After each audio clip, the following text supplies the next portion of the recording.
Nomor 1. Seminar, lokakarya, dan pelatihan para tokoh masyarakat merupakan bentuk kegiatan strategi Promkes berupa A. Advokasi, B. Dukungan sosial, C. Pemberdayaan, D. Healthy public policy, E. Pendidikan. Nomor 2. Kasus angka kematian bayi di Kabupaten X pada tahun 2013 adalah 50 per 1000 kelahiran hidup.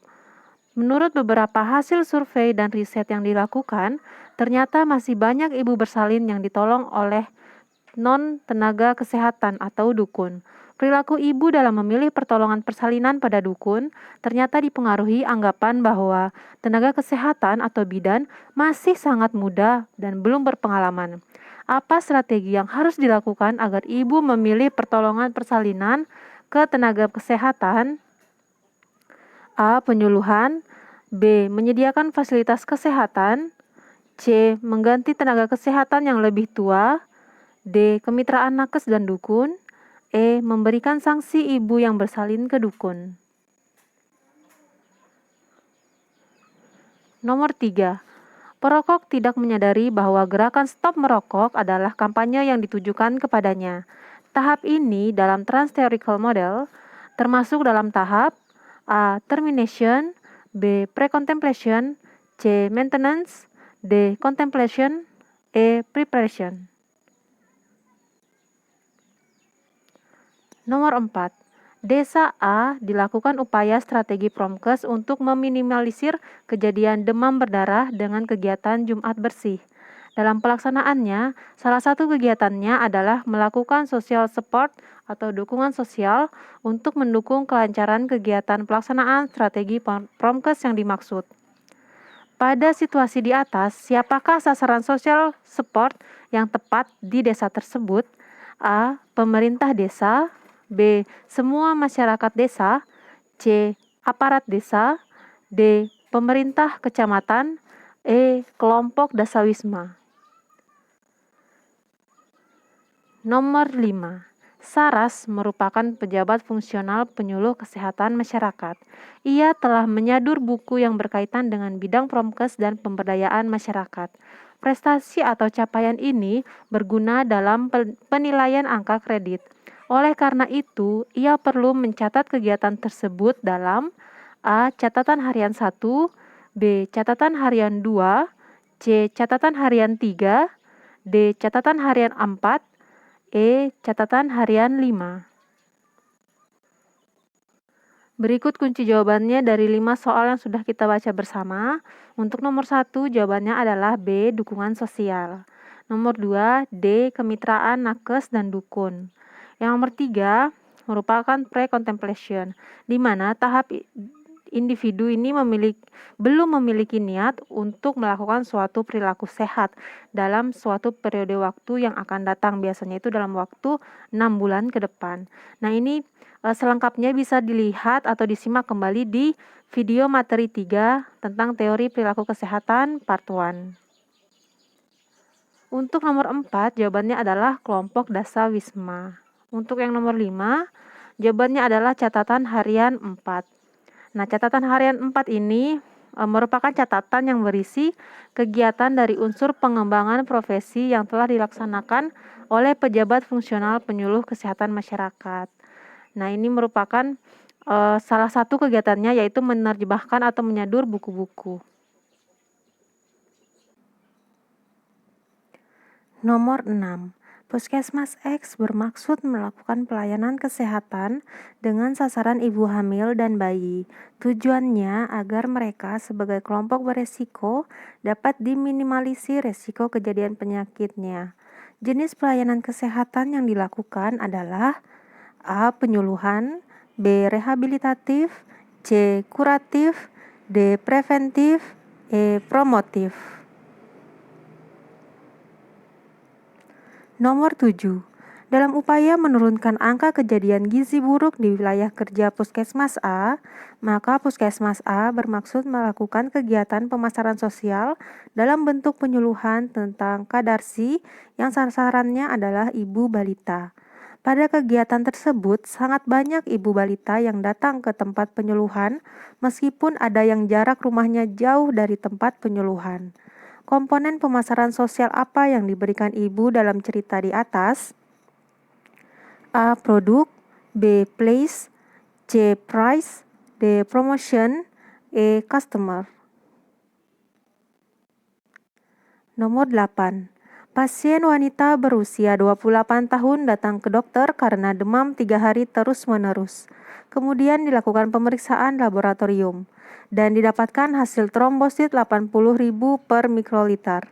Tindakan apa yang telah dilakukan? A. Perlindungan spesifik, B. Pencegahan primer, C. Health promotion, D. Disability limitation, E. Early case detection. Nomor 9.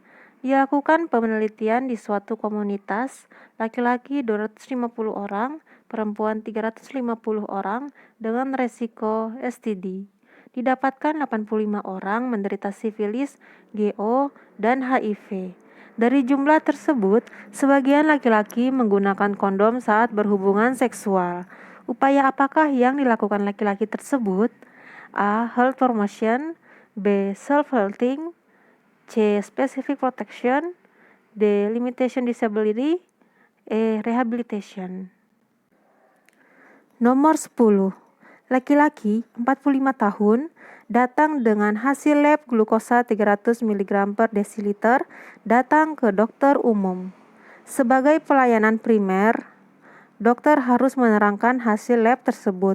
Bagaimana pendekatan komunikasi pada pasien?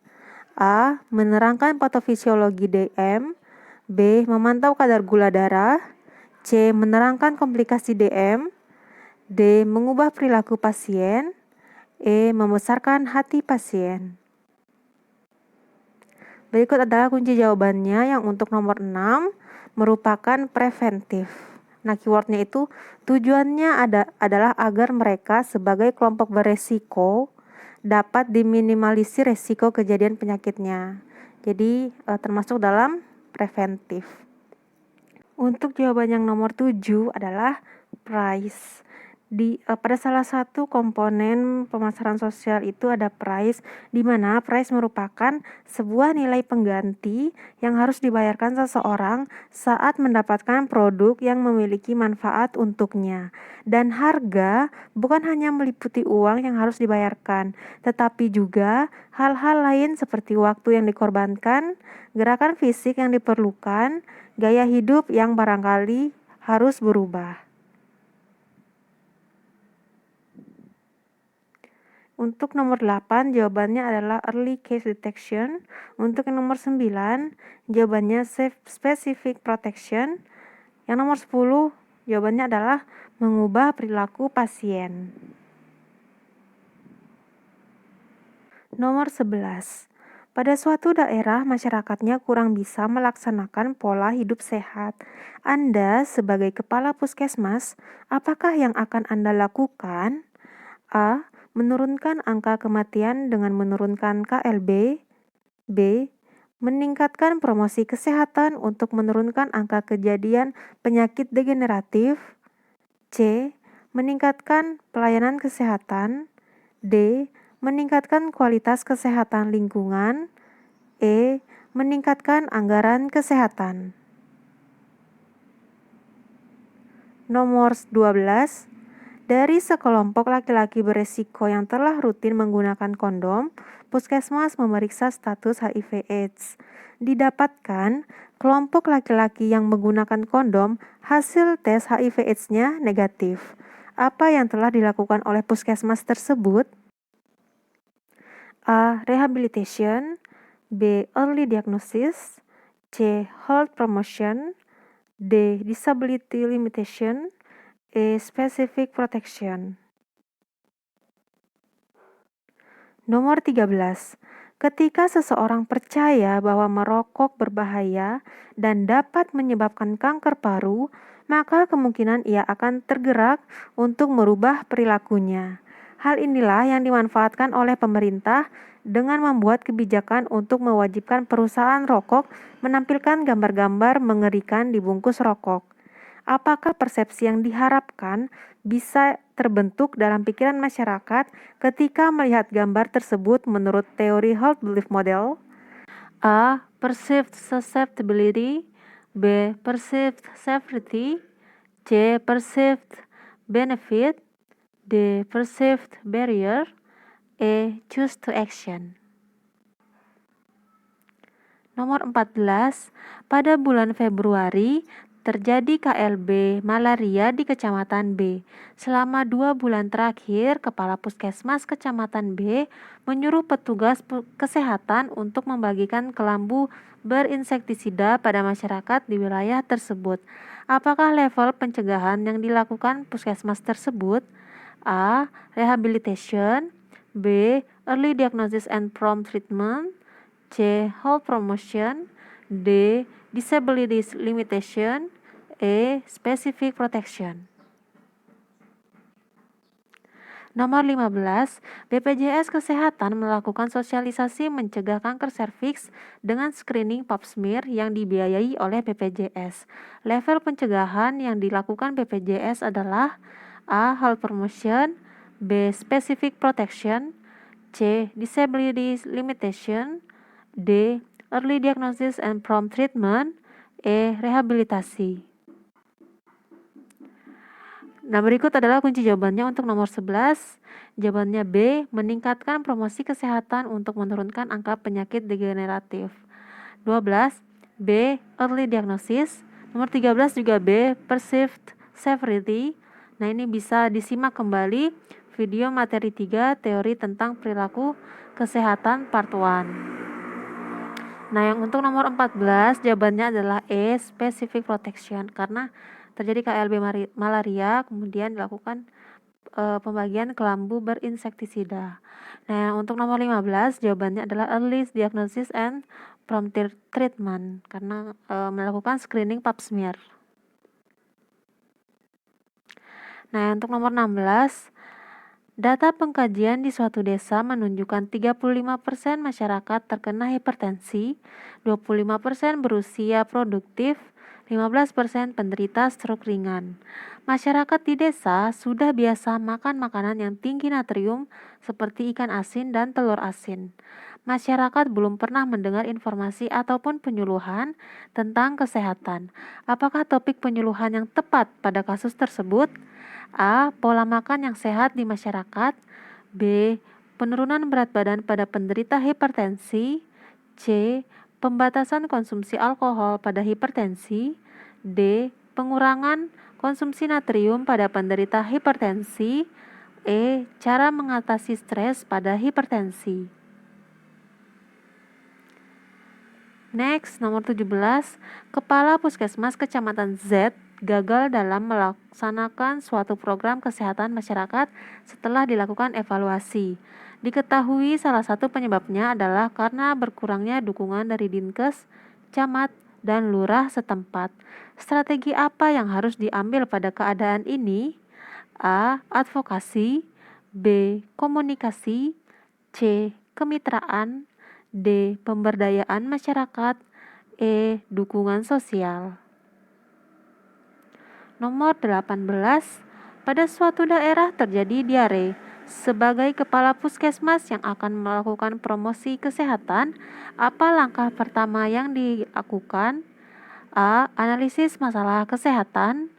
B. Analisis masalah perilaku. C. Penetapan strategi.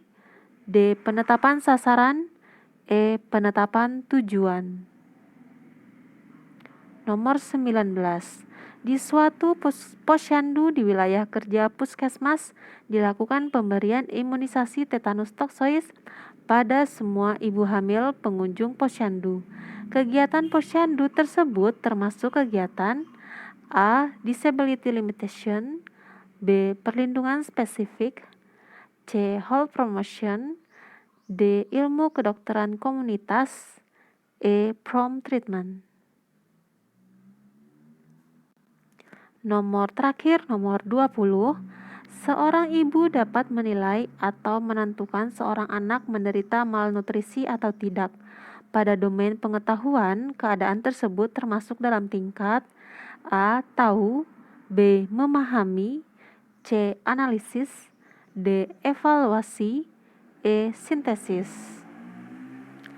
Oke, jawaban untuk nomor 16 adalah D. Pengurangan konsumsi natrium pada penderita hipertensi. Yang untuk nomor 17 berupa dukungan dari Dinkes, camat, dan lurah setempat. Jadi jawaban yang tepat adalah A. Advokasi. Yang untuk nomor 18 A. Analisis masalah kesehatan. Nah, untuk nomor 19 jawabannya adalah perlindungan spesifik karena pemberian imunisasi tetanus toksoid. Dan untuk nomor terakhir jawabannya adalah D. Evaluasi. Ini bisa disimak pada video materi yang kedua. That's all kawan-kawan. Terima kasih.